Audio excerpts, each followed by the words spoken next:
Did you know that kinky wellness is integral to your self-development? Hi, my name is Dana Shergill. I'm a kinky wellness coach and owner of The Partition, home of kinky wellness. Each Monday, I bring on a guest to discuss why kinky sexual wellness deserves a seat in the wellness conversation.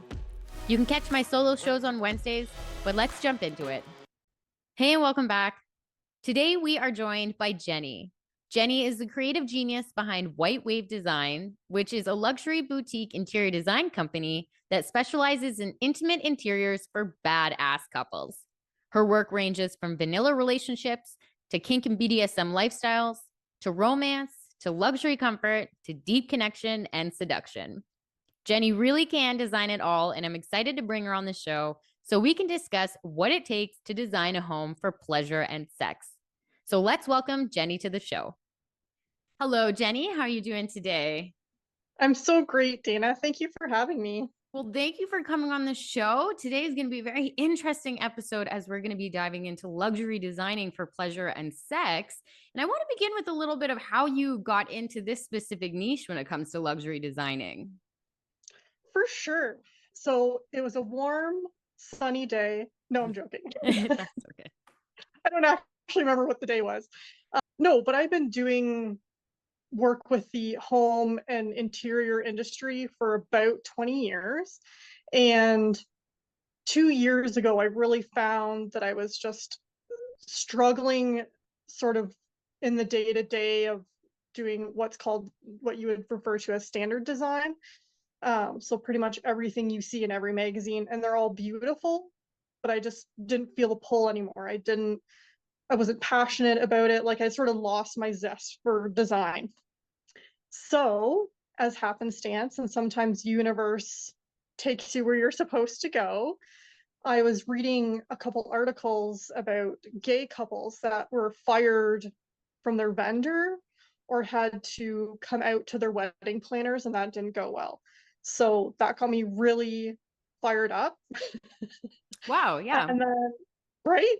So it popped in my head that I have a friend who's a dominant. So I started thinking about who him and his submissive would hire to help them design their home, or specifically to design a room for pleasure.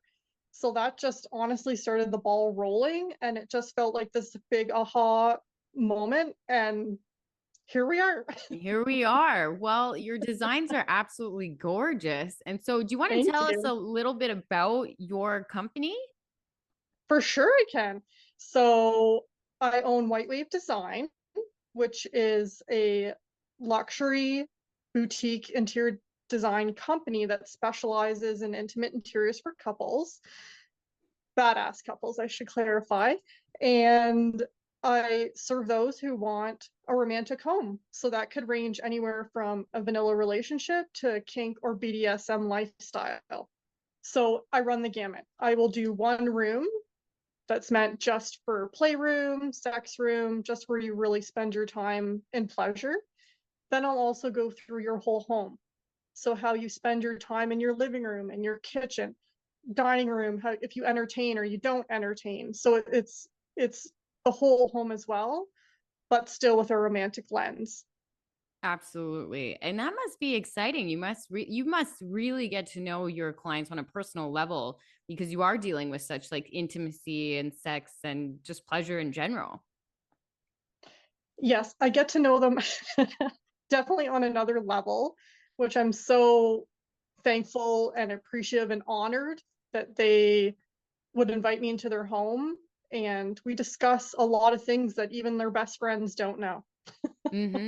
So what would be the first steps when someone is looking to we can start with just a playroom. So what would be the first things that you would ask somebody to consider when you're going to build that?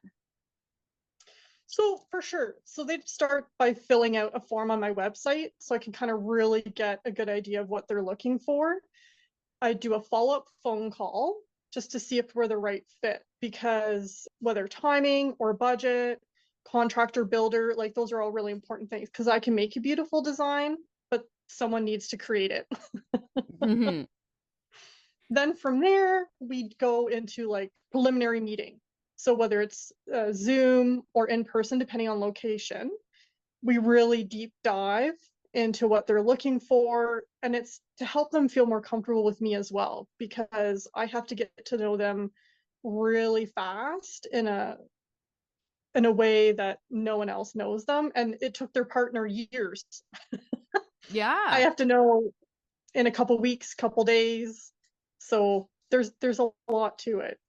Well, I see your questionnaire here, and some of the questions that you ask is what makes you feel sexy, powerful, calm, playful, loved? Like you go into really specifics, and I absolutely love these questions. One, for these are just questions I think people should be asking themselves, anyways. But two, like you can really get some answers out of this. So, how does this translate into a designing aspect then? Yeah. So the next part, if they want to work with me, is the design questionnaire. And a few people have made mention that it feels like homework Mm, and they don't want to do it because it's quite lengthy. So I tell people to, like, put on some comfy clothes, sit in your favorite chair, get a hot beverage, because these are the questions that really help me to know someone in a short amount of time, and things they don't realize are important for me to know. So like you said, like some of these smaller things you don't think of, I want to know if they're right-handed or left-handed. Those are things you don't think of in your daily life. You just go about and do your things. I want to know that for outlet placement. I want to know that for how you move through your space, because someone that's right-handed versus someone that's left-handed uses your space completely differently. Even in a kitchen where things are placed, who's the main cook, who doesn't cook. yeah. Well, that must, um sorry, go ahead. no, you go ahead.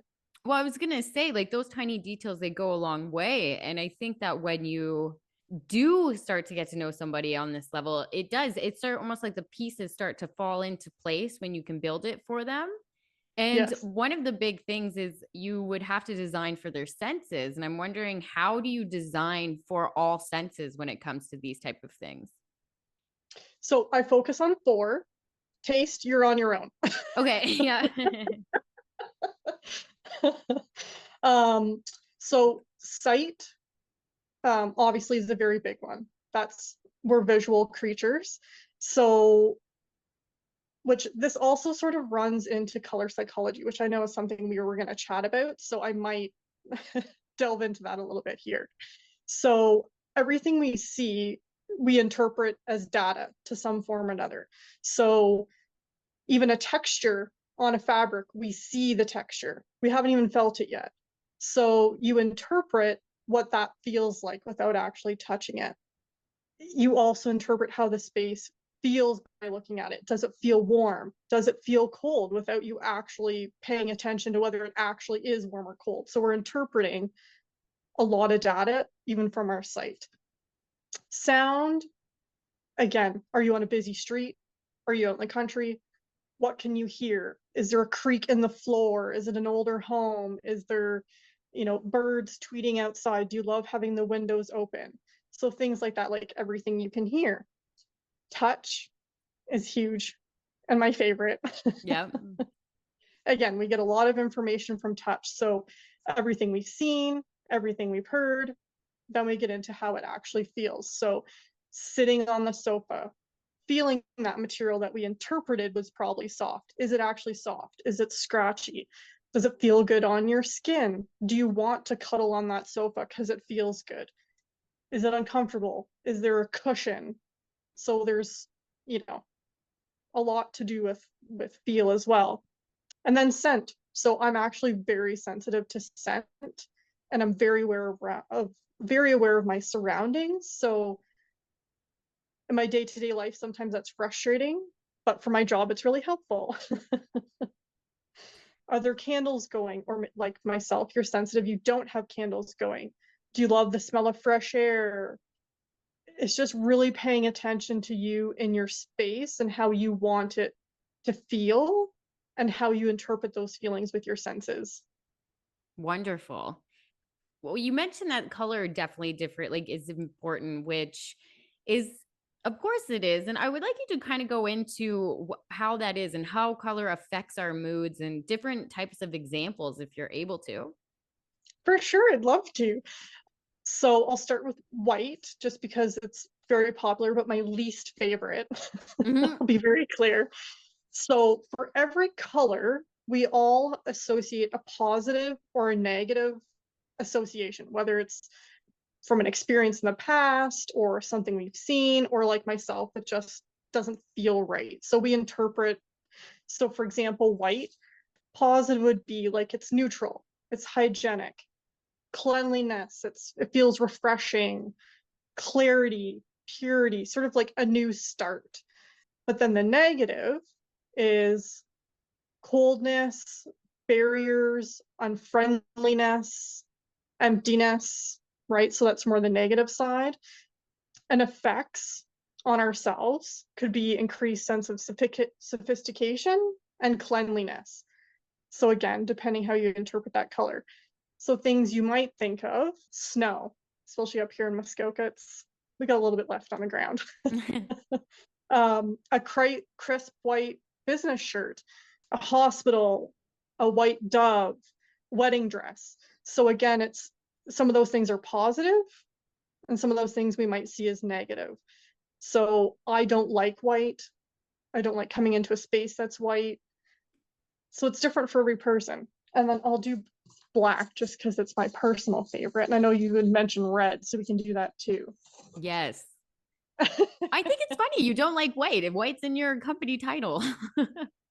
So, well, side note, words are really important to me. So when I was trying to come up with my business name, my last name's Grimminck. It's, if you see it, it doesn't spell like it sounds. So no one's going to know how to spell it. No one's going to know how to say it. And then it's just, my first name doesn't hold any interest for me. So I was still thinking like how I could have my business still have my name, but not be my name. Mm-hmm. So I looked up Jenny, and the definition was fair, yielding, and white wave. Oh, that's actually so sweet. So I called it white wave design. That's sweet. That's sweet. Also a fresh new beginning. So to me, it has two meanings. Oh, that's very sweet. Just as a side note. So black, positive, which is where it really gets me. Sophistication, glamour, security, prestige, nighttime, elegance, mystery, and power. On the negative side, menacing, evil, fear, depression, cold, and heaviness. So right there, you could tell if someone has positive feelings, that's a good thing. If it's negative, those are bad feelings. So the effects are increased sense of sophistication and depth. So a couple of things you might think of: Chanel, Gucci, a really handsome guy or gal in a black dress or a suit. Mm-hmm. So it just depends. Color's really important. And people don't realize the effect of color, especially when they're in the spaces for a long period of time, which of course is either work or at home. Yes. And I'm interested to know, like, what about red? That would be very passionate and fiery, but what would be some negatives to red? Yeah. So anger, Mm. aggression, danger, and hunger. So depending on the situation, that could also be bad because it stimulates your appetite. Oh, I did not know that red stimulates appetite. That's interesting. Mm-hmm. Yeah. So then effects would be increased blood pressure, your appetite, increase in your metabolism, and your breathing, Oh, which can wow. be good or bad, depending why Yeah. you're designing the room. Now, is there any type of color combinations that people think work, but just tend not to work, or they just aren't that sexy or pleasurable? Or is that really just up to the individual? Yeah, I mean, there's some standards in the sense of like colors that aren't usually deemed as romantic. Like, yellow is something that's more like sun and fun, and it's not necessarily a romantic color, and it's more of a friend color. But if that's an important color to you or it symbolizes something to you, I will do any color. Absolutely. Now that's good to know about color, because that's pretty much that's one major element. But what are some other really big major elements when you're going to build a playroom, whether that be storage or just layout? Like, I guess the feng shui, I guess you could say, of the Yes. room. So honestly, the biggest thing to me when I'm starting a room or when I'm having clients think about their space is awareness, which might not be everyone's go-to because you need to be aware of your space. Is it cluttered? Is it unorganized? Do you move through the space and you're always stubbing your toe on something? Is the furniture too large? Is the furniture too small? So it's honestly being aware of the space. And even within some of the work that I do, it dictates what you can and cannot do. Like I know I've said this before, but for instance, if you're playing with impact play and you need space to raise your arm up with the That's actual right. toy itself, like if you don't have the space to do it properly, you cannot do it. That's right. So yeah, not every space is also the right space. So there might be a renovation or an addition, removing a wall. Like it depends how serious you are making the space your own. Yes. Yes, absolutely. And what would be some like practical tips for like when you walk into a room, is there kind of like a bed should face a certain way, or is there kind of like a layout again that is typical for it, or no? No. I I honestly wish there was an easy answer. In smaller spaces, without renovating the space, there are things that hinder you, right? So, of course, where outlets are, you need to be able to plug in lamps or toys. Mhm. Um, so, without a renovation, you are limited to the space you physically have. But again, it's just awareness. Awareness. Yes, that's a big one. So the next thing that I want to ask you is you focus a lot on why and how a vacation is so relaxing. And I'd like you to go Mhm. into that and how you bring those elements over into your rooms as well. For sure. So, if you ask most people when their most romantic experience was, or the best time, or the best sex they've ever had, the answer most of the time is vacation. Why? There's nothing else going on. You have nowhere else to be. There is no clutter. There's Hmm. no clothes on the ground. There's no one else coming into your space. It's all your own. There's generally no schedule. There's no phone calls. Like it's you're just away from everything. And that's what makes it so romantic is that it's just about the two of you.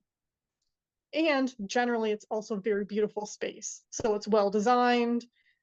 The rooms are usually larger depending where you're staying. But if you're at a 5-star resort, right, that's going to be a nice room. There's going Hmm. to be lots of room. You won't be cluttered. And it's tranquil. I feel like it's almost like you removed out of your traditional day to day. And I think that's why I love your work so much because it is so different. I was looking at your photos and the designs, and it's totally different than what a quote unquote, like a traditional house looks like. When you walk in, it's completely like, wow, you've been transported into another area. Oh, I'm so happy you said that because I call them magical wonderlands.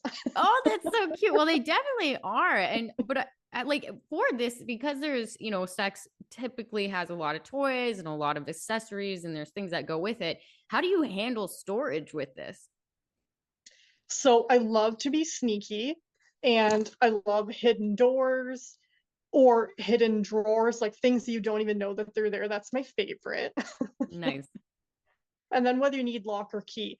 So again, nightstands are a great example, like having a good nightstand. A lot of them are being made now with outlets within the drawers, which is great. So you plug it in within the drawer so you don't have all these cords hanging outside.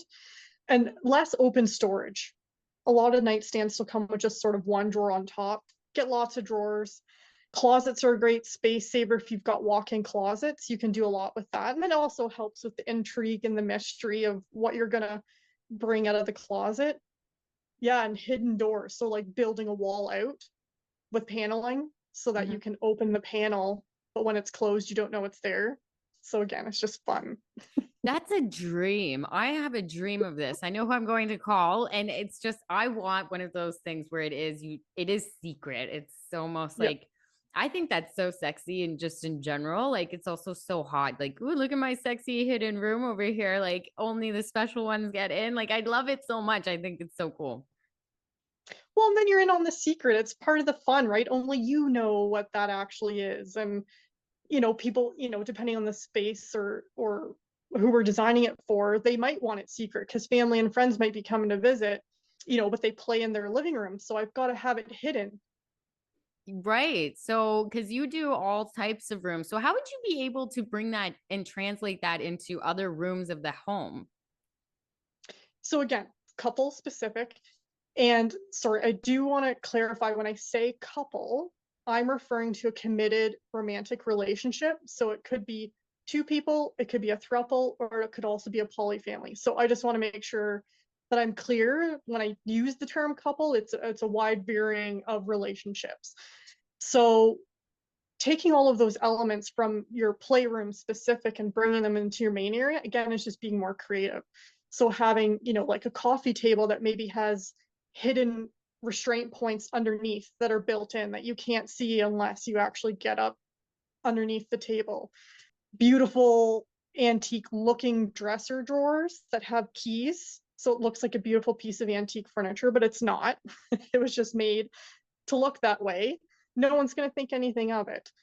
And again, hidden storage behind TVs, behind walls, sides of fireplaces. So it just depends on what size needs to be hidden. That's a great example about the coffee table and having hidden restraints under it. I think that now that's a new must. I feel like every time you say something, I'm like, oh, there we go. That's going to be added to the checklist of what I need in my own home. That's so good. And I guess just, make sure it's sturdy enough and all that Yes. jazz. But yes. And so when you're creating a room, some of your projects range up to 250,000. And I want to know what goes into that type of project. Yeah, that's a great question. So the work I do is luxury construction and it's all custom. So again, that coffee table, for example, is a custom piece made to withstand weight. Mm-hmm. So for a room, again, there would be construction involved. So it's having to readjust the ceiling. Do we need hard points? Do we need beams, floor joists? Like it depends obviously on the space. But again, furniture, it's all custom. These aren't things that I can just buy off a showroom floor. And then getting into, I love wall moldings. I love ceiling detail. Again, obviously your listeners can pop on and see what I mean.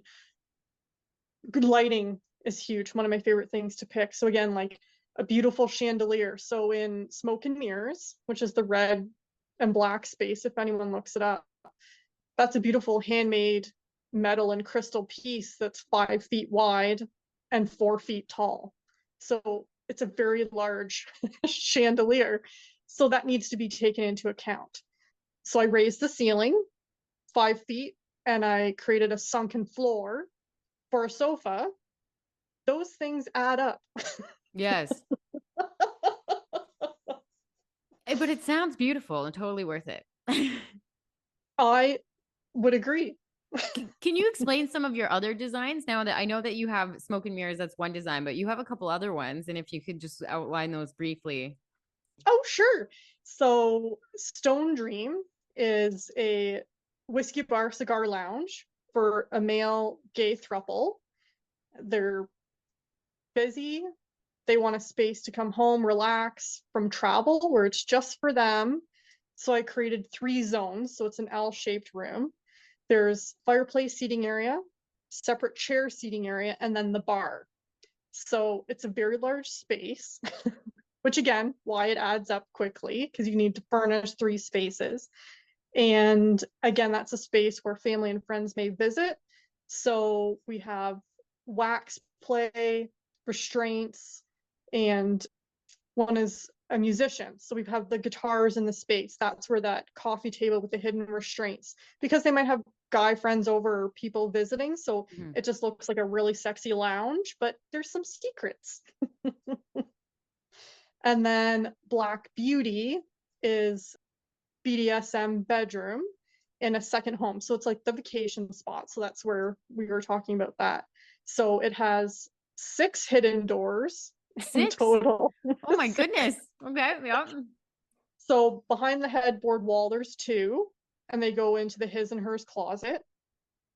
On the opposite side, which is a fireplace wall, there's 2 again to go into the ensuite. And then right beside the fireplace, there's also 2 more that open up and retract into the wall. And it's for the wet bar and a coffee bar. So they've got an alcohol and coffee station in the bedroom. Oh wow. That's nice. You never have to leave. So when you're designing these, are there things that some people often overlook when it comes to elements that they're not aware of, and then when you say, they're like, oh yeah, that's such a good idea? So the least sexy in the design world is function, function, function. Mm, Everyone wants a pretty space, no matter what they're using the space for, but they don't realize the function. So how do you walk through the space? Is it big enough?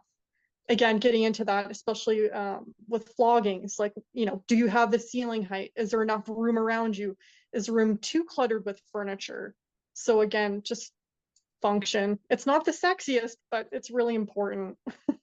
yes, yes. And it's, you know what, it's one of these things, and that's why we go to professionals like you, because we're just unaware, and designing takes a lot of effort and a lot of like eye to the details and the things that we often overlook. So that's good to know. Yeah, so my time just designing the space minimum is 6 months. Oh wow. So yeah, so this isn't something that's just done overnight. So for example, in Black Beauty, the bedroom, I did include nightstands with plugins. And at the end of the bed at the footboard, because the space is 24 by 24, it's a very large room. Generally, there's a bench or seating at the end of the bed, just because there's space and there's room. But Mm-hmm. in their scenario, it would have been in the way.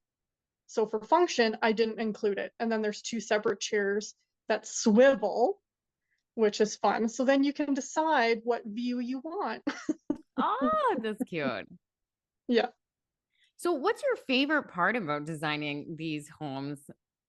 Honestly, it's getting to know the clients, getting to know their love story. I'm a super sucker for a good love story. And and of course, everyone's favorite is at the end when you get to show them a space, or in this case, like show them design, like a digital 3D rendering, because no one can picture what I'm saying. Like your clients have just listened to me describe 3 rooms. They have no idea what it looks like, but when they see the photos, they're like, wow, that's amazing. And that's so beautiful. And that's what clients need to see as well. But it's honestly really getting to know my clients. Yes, yes, absolutely.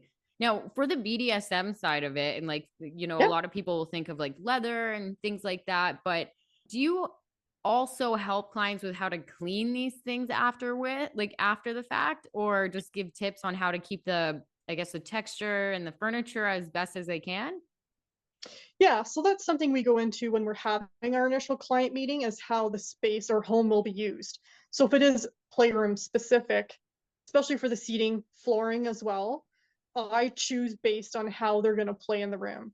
So I personally love velvet. I use velvet a lot, but it's not that easy to keep clean. So Mm-hmm. if it's going to be on a chair that they're going to use for play, that's not the best space. So maybe it's on a throw pillow, or maybe it's a drapery as opposed to the physical thing that you're sitting on. So again, it's very client specific. And then the care is always, if there's something that they need to take care of very well, like say a marble countertop, that's something that's discussed ahead of time. Are they actually going to do it? Are they going to take the time to do it? Or maybe they have a cleaning staff or housekeeper that will keep up on it. If they're not, we don't use it and find an alternative. Marble, it has a certain type of clean. You have to clean it properly. I didn't. You do. And it's porous. You also have to keep it sealed. Oh, I did not know that Yeah. about marble. I don't have marble in my home. So, but yeah, And no.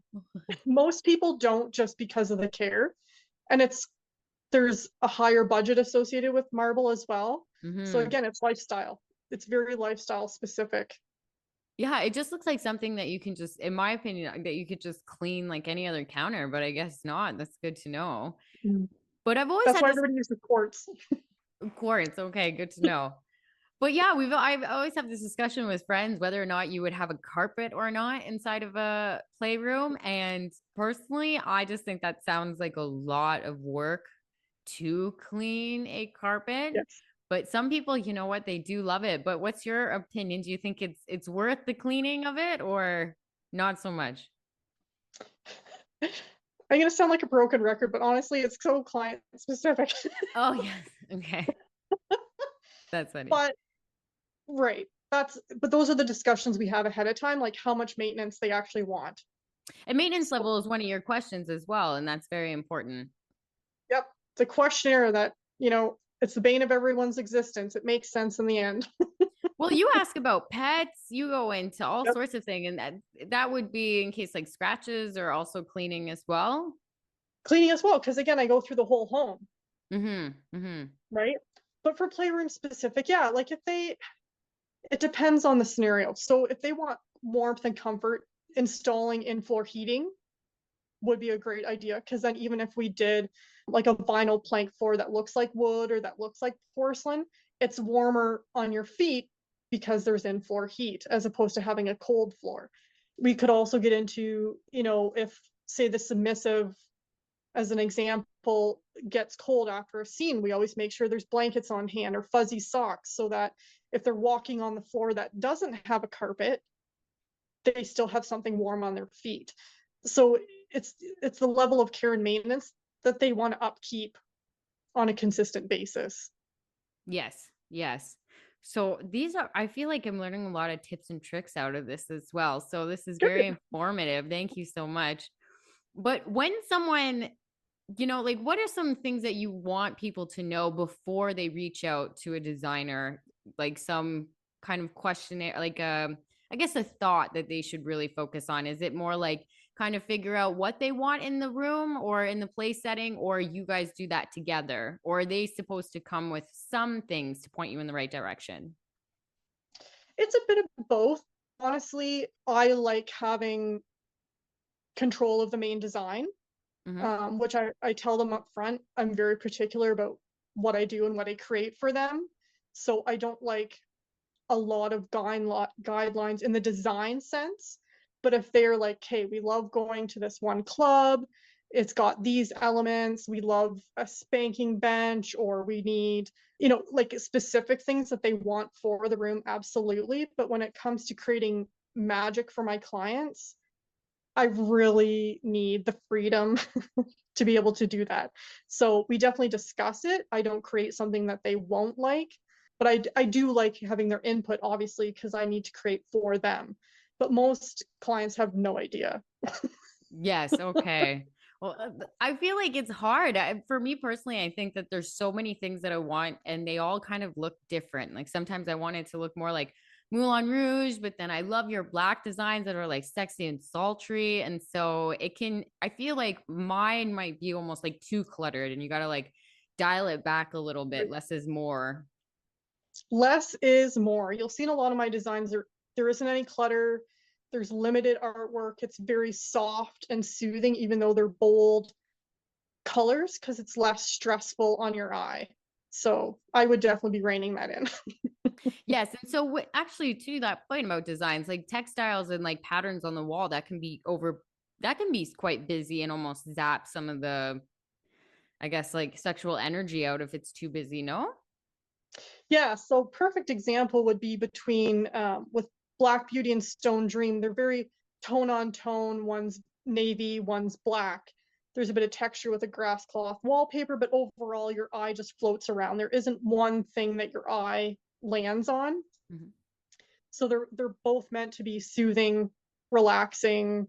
But when we get into Smoke and Mirrors, which is the red and black room, again, it's mostly one color, but because the power and the boldness of the red gets you excited, gets your adrenaline moving. And that was the purpose of that room, was to elicit that powerful reaction. So to get the heart rate going, to get ready for a scene. So again, that color was very specifically picked for that reason. Whereas the other two spaces were to be able to relax and just calm down and get your heart rate lowered. So there's a method to my madness. Yes, yes. So a couple of things, I guess, like for someone who might be a little bit more on the more affordable side of it, do you have any tips for someone with small spaces, or if they're looking just to kind of do in their home, any key points that they should look into? Sure, I've got a few ideas that you can translate. So again, awareness is number one. Be really aware of your room, like take an sort of a fresh look, because when you're used to seeing something every day, you your eye doesn't land on it. You don't pay attention to it anymore. So you might walk in every day and already feel stressed or anxious walking into your space and you don't know why. Mm. So almost whether you physically wanted to actually empty the room and start from scratch, or try to picture it empty. So getting things tidied up, maybe a new bed set, new bedding, that's huge. Again, feeling those textures on your skin, lighting, get multiple places of lighting. So if you've got pot lights, if they're on dimmers, great. Or if you can have an electrician come in and put them on dimmers because it's so bright. Lamps, floor lamps, table lamps, anything you can do sort of create multi-layered lighting also helps set the mood. And area rug or no area rug Yep. also helps with sound dampening. So you've reduced echoing, right? Because a lot of new homes you get a lot of echoing, and then it feels cold and it feels industrial because you can just hear everything echoing. Mm. And new paint color, paint it, get rid of the gray. I don't get rid of the white, get rid of the gray. That seems to be like everywhere. I actually made a comment. I walked into a baby store actually with a friend, and I was looking around. I was like, what is going on with North America? Because it was just all monochromatic scales. And I was like, babies are fun and joyful and vibrant and like supposed to be like almost rainbow, like at least what I think of them. And I was looking around and everything was gray and white. And I was like, this is so boring. So not that like if you like gray, that's great, but I feel like it's overdone at this point. And I used to have a home that I feel like I looked at those things. I'm like, I'm gonna make my house like this. And then I lived in it. And I feel like it took away a lot of my creativity and I switched everything Yes. back. And it can. So yeah, painting the room, give it a refresh, just because what you see is mainstream design, which is fine for anyone who wants the white and the wood and the gray. That's great. I just don't want to live with it. Mm, And not hmm. everyone wants to live with it, but they also don't realize there's other options. So if you did want to also paint your ceiling, like don't have any white, no white trim, no white doors, no white ceiling. Is there some, I've heard that if you paint a room, like for instance, black, it makes it, is that true that it makes it look smaller or no? That's just kind of one of those myths. It's just one of those myths, but also it's contrast. So if only I do not do focal walls. I don't like focal walls. You will never get a focal wall from Okay. me. So don't ask. That's so funny. Say you had like a white room with a black wall. Sometimes that can do the reverse of what you actually think, because it brings that black wall towards you as Mm, opposed to having the whole room black. Then it feels more expansive because it's all one color, as opposed to just having one wall or a contrast. It doesn't close you in. But again, it's how you feel about color. So to me, and I've had an all black room many times, it makes me feel warm and cozy. It doesn't make me feel claustrophobic. But hmm. someone who deems black as a negative energy and negative feeling, they might feel like it's closed in. So again, color is very personal. Yes, yes. That's a good point. But is there any other types of designs, just even outside of just pleasure and sex rooms, like just design things that people should take aware of if they are looking to design their home? Absolutely. So the biggest one is a kitchen. So being really aware of how you use their space. So again, this is right-handed, left-handed. Garbage is, where's the garbage going? Do you want to have a garbage outside where you have to put everything in, or is it in a drawer? Is it pull out? How loud is your range hood Yes. Oh my when you're gosh. cooking? Those are sensory overloads. Like I can't handle it. In my last apartment, I just like I couldn't even be in the room. It was so bad. Yeah, so that's a great example. So all of this stuff still translates into every room design. I still take into consideration all your senses. So if your loved one's trying to cook and you're like, oh, they're so sexy while they're cooking and I just want to sit at the island and stare at them, that takes away from the feeling of the room, like having that, garbage can that makes a weird noise when the lid lifts because it's battery operated. And then you've got your range hood going, and then you've got, and then your faucet never works properly. It's just, it's stuff that just drives you crazy. It's just so unsexy at the end of the day. It's so unsexy. You can have a sexy kitchen if you really plan it out. I think, and even talking to you, I realized that every room should actually be sexy, because that's really how it is. Like, our home should feel like either warm, comfortable, all these things, but there shouldn't be an element of our home that we don't like. Yes, and I obviously agree. So even like a living room, your sofa, is it comfortable? Like, who's sitting, who's laying down? Are you cuddling on the couch? Is it deep enough? A lot of sofas aren't deep enough for two people to cuddle, like one in front of the other. Yeah, Are that's the true, cushions actually. removable? Are the cushions stitched to it and you can't clean it? Yeah, yeah. You know what? That's so funny. That's so true. Right? It's just these little things that no one thinks of in their daily lives that generally extremely frustrate them, that I come in and fix. Yes. Well, I'm glad that you came on and gave us all these tips and tricks. And so, what's next for you? Do you have any big plans or projects that are coming up? So I'm working on my next portfolio design, which is actually going to be to celebrate Harley Davidson's 120th anniversary this year. So I'm working on a motorcycle shop slash playroom for a gay couple, and I'm really excited about it. That sounds fun. Actually, I have one more question before we head out. Sure. What is your dream? If you had a dream project to create, what would it be? Ooh, Or do you have a you few? know, I was like, I don't know how to, I don't know how to narrow it down. You know what? I really can't narrow it down. Okay. Well, do you have like one or two that you can share?